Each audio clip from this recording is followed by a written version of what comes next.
Hello, everybody. This is Kenny Evans and David Berry, and welcome to It's What You Keep. This is a podcast dedicated to helping you learn how to keep more of the money you earn so you can turn your income into lasting wealth.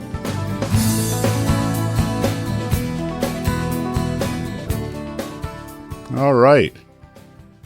David, how you doing today? I'm doing good, Ken. Good to hear. So we've got a few episodes out in the wild. And Here it is. And the feedback has been largely positive, which is great. Gotten a lot of input, which we appreciate, and a lot of suggestions actually for future shows, which I'm definitely happy to hear. Nothing better. Back in product management, they would teach you your version 2 of your product is in the complaint box, right?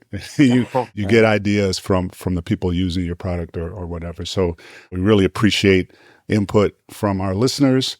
And in that vein, since we've got a few episodes out there, we thought we'd take on some questions. We'll do a Q&A today. Right. Yeah, and I love it that, people give us what they want to hear, because there's nothing worse than, giving a product or providing a product that nobody wants it. I would rather have something that somebody wants and then provide that. And no better way than for them to tell you, right? So that's great. Absolutely. So with that in mind, we collected a few questions here, and as usual, we'll try to keep it short or medium and sweet. So let's kick it off, David. First question I got, I'm gonna throw at you. So in talking to people about how to improve their financial well-being, part of, it could be that it sounds like we're assuming people's situation is bad. So what if someone says, well, why do I need to listen to this? What if things are okay? What if things are financially okay? No, I hear you. Because, now if things are okay, I guess we would have to define our okay. What does okay mean to me? And after self-evaluation, evaluating your circumstances, the desired outcomes that you want versus the actual outcomes. If you've decided that, spending, earning, spending, I struggle sometimes, and then just wash and repeat. If you've analyzed your situation and you've determined that this is fine, this is okay, then okay. Right. Well, you've actually considered it. What I would advocate is consider other definitions of okay. Okay. We tend to do what we see. And I think that we should kind of take a look at what are the other possibilities for me. Can things be different? Can things be better? We hear, people talk about, how they give to charities and go on these long vacations or invest. Right. And then we immediately think, wow, they must have a lot of money. Yeah. Or make a lot of money. Well, that's not always the case. They just manage their money differently. Mm-hmm. Okay. And if we, want to do what they do, then we do what they do. Okay. And most of the times they are managing their money. They're managing their finances. And that's how they're able to do these different things. Many of them are just actually managing their money differently. Okay. So when we take a look at what they do and we say, hey, that's another okay. Well, that's okay too. Okay. Well, let me try that. Okay. And if you try it, understand it, and decide that that's not for you, then try something else. Okay. So in that, what I think I'm hearing is, I think it's okay, but if I ever question that, if I look at someone else's situation and say that would be cool, or I'd like to do that thing, then that suggests that maybe things aren't as okay as you want to believe. I mean, like you said, it has to be your definition of okay, but yeah, you should consider other definitions of that might not match your situation. And, you don't want to force anyone to do anything they don't want to do. Of course, this is like, having to do something, this has to be something you really want to improve on. But I get what you're saying. I like the consider other definitions of okay. That's a good a good stance on that. Yeah. Yeah. And you're right. It is your decision. Right. It is your decision. Right. Cool. What's our next question? So yeah. So another question that came through, and I can let you take this one. How do I start budgeting? I want to budget. I want to try something new. How do I start? So that's an interesting question. We kind of touched on this in a previous episode, back in episode 2, where we talked about where am I now, where we take an assessment of our current situation, which could take time. It isn't like I think we're not being realistic with ourselves if we think we can just mentally say, okay, this is what I spend money on every day, because the little things get lost and some expenses get lost. So we encourage folks to spend a month or two of tracking to know where they are. But then once that's been done, I think to start budgeting, I think you have to be honest with yourself, especially and you have to be honest with anyone you're sharing a household budget with as well. I mean, you have to be completely honest. And what I mean is there can't be a lot of, I only share what, the household. If you're really trying to improve your budget, you have to be honest with everyone who has a stake in that budget about all the things you're spending money on. So setting a budget can't work unless you have all of that information collected. So to start budgeting, take a full account of where you are spending. That's the first step. Know what's going out versus what's coming in. Mm-hmm. And then it's a matter of aggressively attacking where you can spend less. So, there are financial advisors and experts, I use quotes around that, and what have opinions I've seen in other advisory media that says, you're not going broke because of your coffee, right? They'll say, buying a coffee a day is not the reason you're broke or why you're running out of money. And I take a little exception to that, in that if you're spending Starbucks or whatever, wherever you get your coffee, if you're spending, $3, $4, $5 a day, or let's say $7, because I know the last time I got a venti latte, whatever, it was like close to $7, especially if you tip. Right. That's not a lot of money. But if you do that every day over a month, that's $210 a month. Yeah, absolutely. You know what I'm saying? Or it's, that's $1,300 a year. And I can't think of anyone, who won't, jump a little bit if you say, give me $1,000. It's $1,000 on coffee. Right. So yeah, it's little, but it adds up. Those things add up.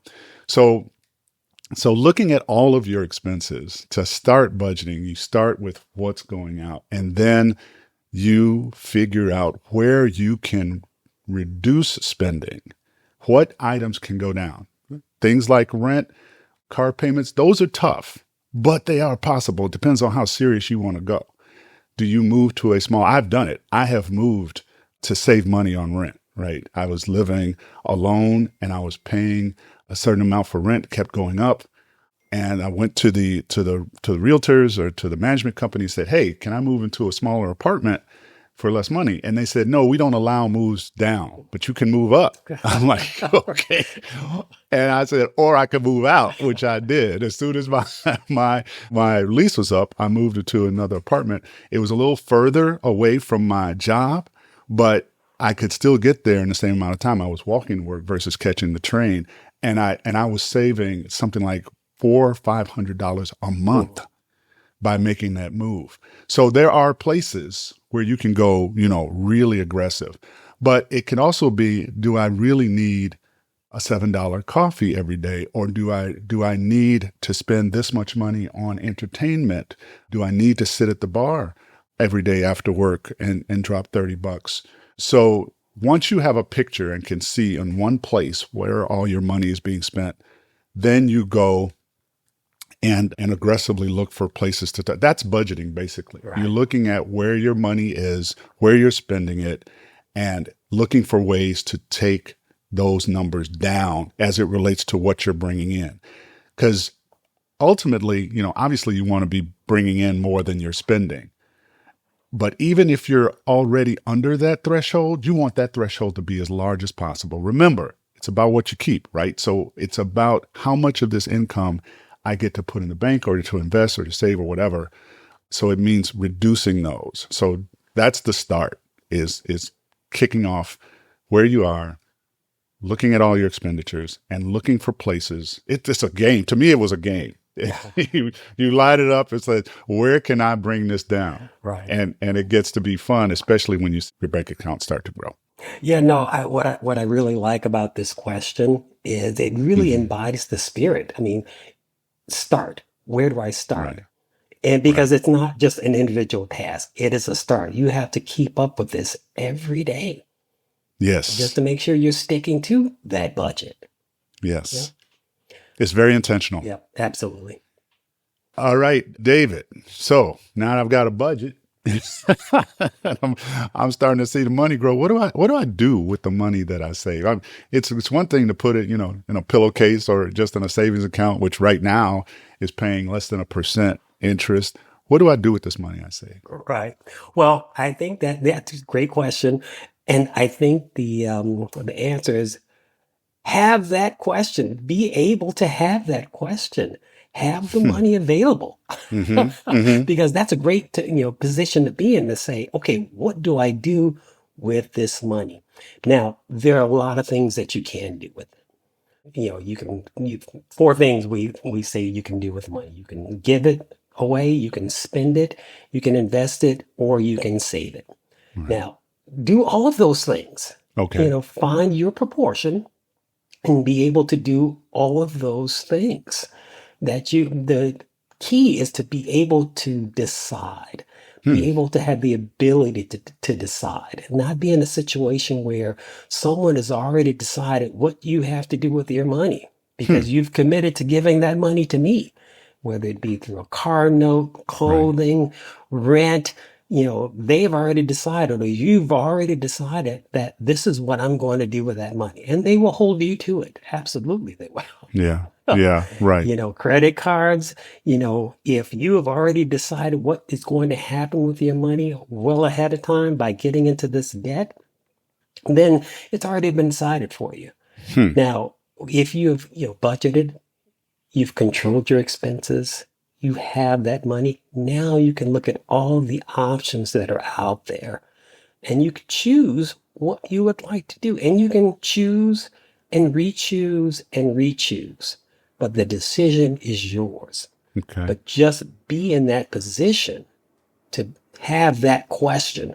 What do I do with what I have? Okay.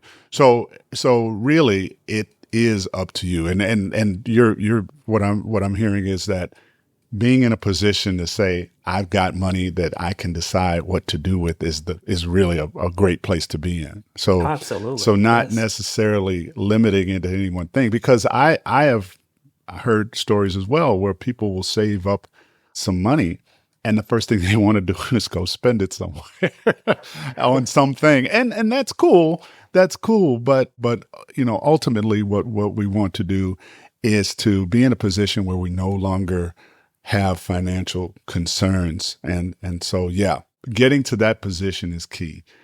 Having money that you actually have to have that question is an exciting place to be. I can't, describe it. It's like, wow, I can actually make a decision. My bills are paid. I'm eating. I got a roof over my head, and now I've got money.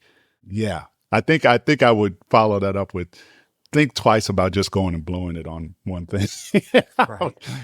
Do something constructive with it. Yeah, Absolutely. Yeah. I mean, there are lots of things and be able to do them all, yeah, in exactly, proportion, exactly. in moderation. Sure. Any more So questions? Yeah, this go is, I love this question. ahead. Okay. And I read this and Scary. thought, like, this is a great question. All right. So the question is, I could die tomorrow. Why does it matter? Ooh, ooh, ooh, ooh. That's a that With four that rooms. I know, right? Well, because wow, that's to me. That is well. I'll start off by saying it's kind of it kind of has a negative connotation because if you consider dying negative. I mean, I like living. I'm enjoying my life, and so I could die tomorrow. So there's an old cliche that, you know, and the thing with cliches is that they're cliche, but they're usually always right. That's why Mhm. people keep using them. This one went to the tune of work as though you'll live forever and play as though you'll die tomorrow. Right. The thought being is that if you don't die tomorrow, do you really want to be in a position where you haven't prepared? Because once you pass away, you really don't. And this is tough. This was tough for me to get a handle on. Still is sometimes. But you really don't care about anything anymore. You don't have any ties into anything. Now, as an alive person, you want to know that, for example, the people you care about will be taken care of and okay once you're gone. People don't like to think about dying, but it matters because you might not die tomorrow, probably won't, right? Chances are for the in the big grand scheme of things. And if you have people who are counting on you, they probably won't be dying with you, right? And, you know, the odds are, unless they're older than you or sick or whatever, you got a family. So that matters. It matters as to what happens after the day you thought you might die, whether it's you or whether it's people you care about. It really becomes a matter of what I call hedging your bet. You don't want to be wrong on the side of this bet.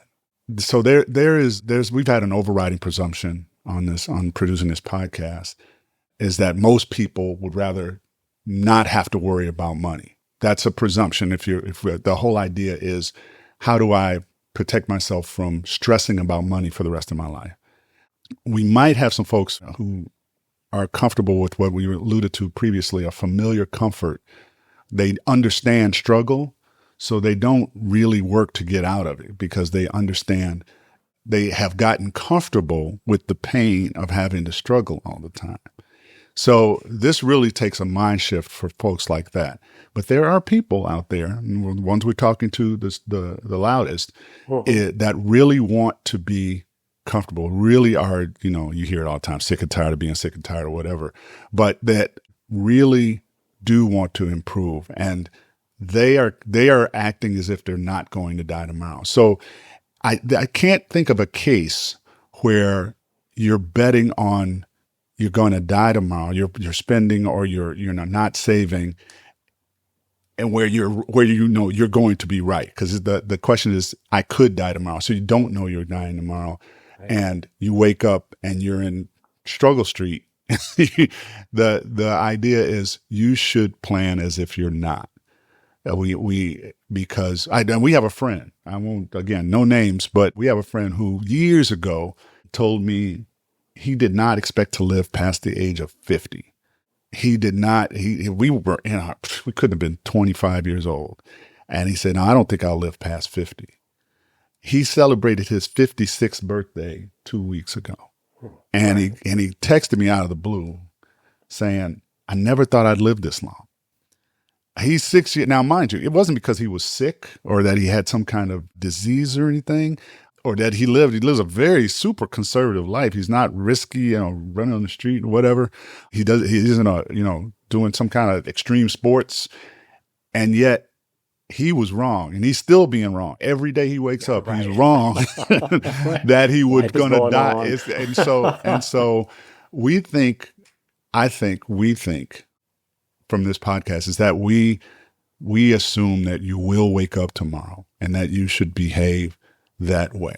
The assumption, I could die tomorrow and you could not, we hedge on the side that you won't, and you should prepare us accordingly.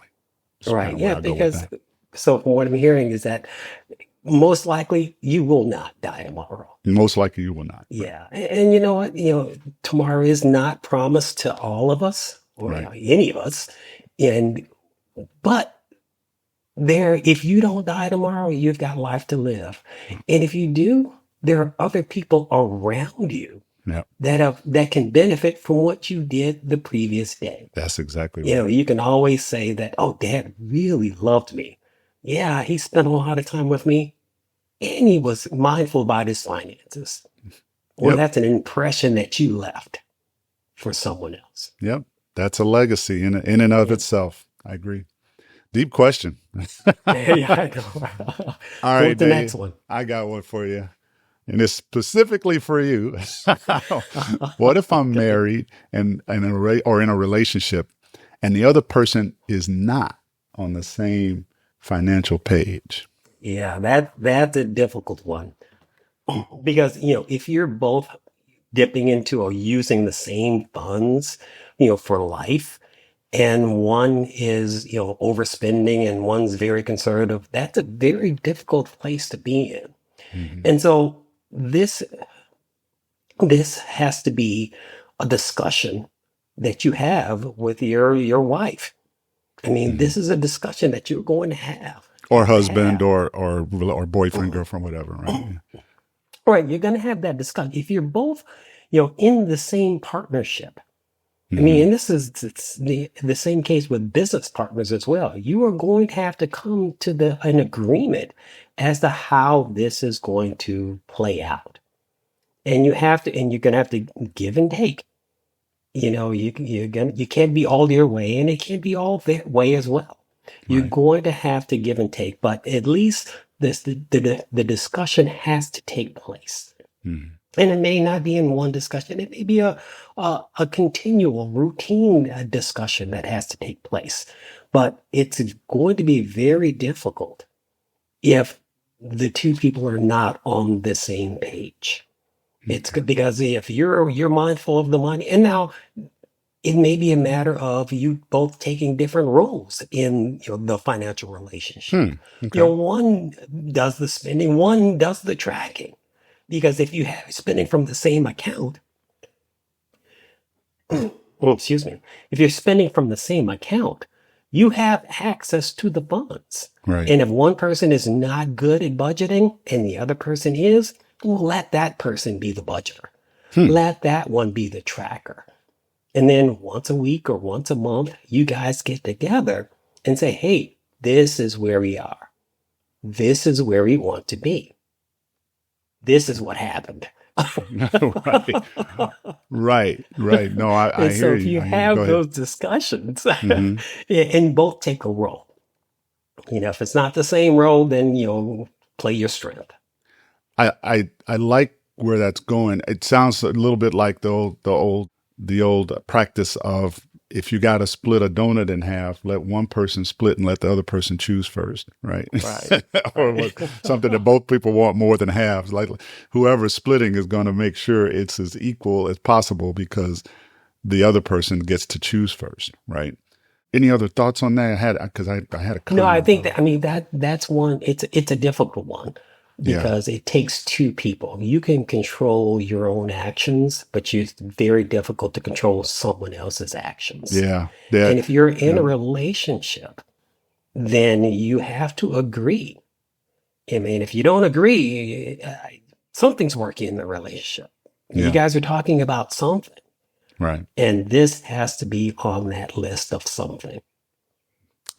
That is a tough one, and what I wanted to chime in on is it's and you learn this again. We're trying to share with folks how we learn things the hard way, and I have learned the hard way that getting into a relationship where money is going to be shared and not having that discussion prior to that it can be a very big problem. But obviously, people do it all the time, and it's also one of the biggest reasons that folks split up Yeah. is over money. But what I would say for those who are not yet, who want to be in a relationship or in some kind of shared financial situation, for those who are not there, have the discussion beforehand. Again, the question was very specific. What if I'm already there? So thank you for that answer, David. But for those who are not, it can be difficult. It's funny how folks can do other things relationship wise without any without any thought, but don't want to talk money. But it pays off. It pays off because there's clarity. And I probably mentioned this before, maybe I didn't, but when I met when my wife and I decided we wanted to be married, I sat down with her and we showed each other our complete financial situation. And at the time, mine wasn't that great. It was horrible. And it wasn't, doomsday, but it was bad. But you go in eyes open. And she still decided to be with me. and we've improved it dramatically since then. We're in a wonderful spot now. So yeah, that'd be my only thing. I think we got time for one more question. Yeah, so this is a good one as well. What if my extended family is asking or needs money or support? Oof. Another four. Mom and Ooh. dad, yeah, brothers and sisters, cousins. I have, fortunately or not, have a lot of experience with this, even in my current state. And I'll start with, if it's family and money is just really sticky, because family feels like, your family, you should do this for me because you have it. And a lot of times you have to take assessment of what kind of financial risk a family member is. And when I say that, I mean, in the thought of someone asking you to loan them money. I have taken a very hard stance personally with family. I don't loan family money.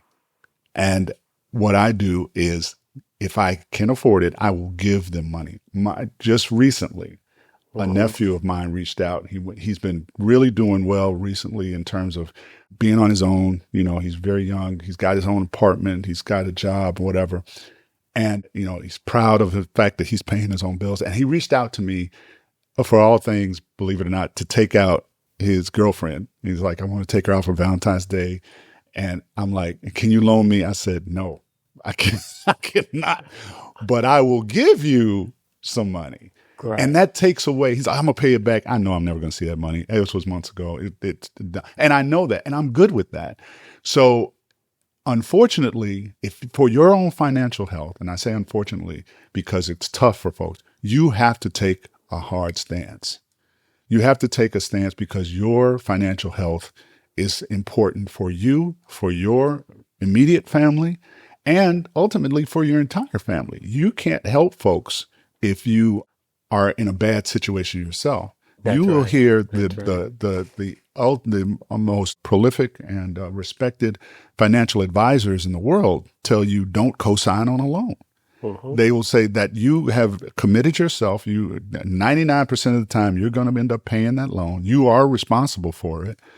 So depending on your own situation, obviously, if you've got a ton of money, you got a lot of money, and you don't mind sharing that, which is great, do that. But be careful with business arrangements with family. And I know there are family businesses, and you hear, man, they got whole television shows about dramatic television shows about how family businesses can destroy a family around money. I mean, there are tons of them out there. So my stance here, or my recommendation would be, is a loan is a business arrangement. Try to stay away from business arrangements with family. If you are generous and you feel that the family member really needs the help or whatever, and you're in a position, gift money. That takes away all stress, all pressure. No one's coming back looking for payment and XYZ. And it just makes for an overall better situation. But start with where you are. Make sure that you don't put yourself in a trick bag, because that's where you will be if that you have to treat that money as if you will never see it again. And for me, that's worked out really, really well. Yeah, no, I understand. And, and I think you have to look at this. Sometimes giving the money is not really helping them. It's just allowing them to be in a position that they are always going to be in. That is huge. That's a very good point. All right. Well, these are some good questions. Great questions. I look forward to doing this again. Yeah, definitely. That'll do it for this episode. We appreciate you listening. And David, as always, it's great talking to you. You as well, kid. Talk to you later, man. All right, bye now.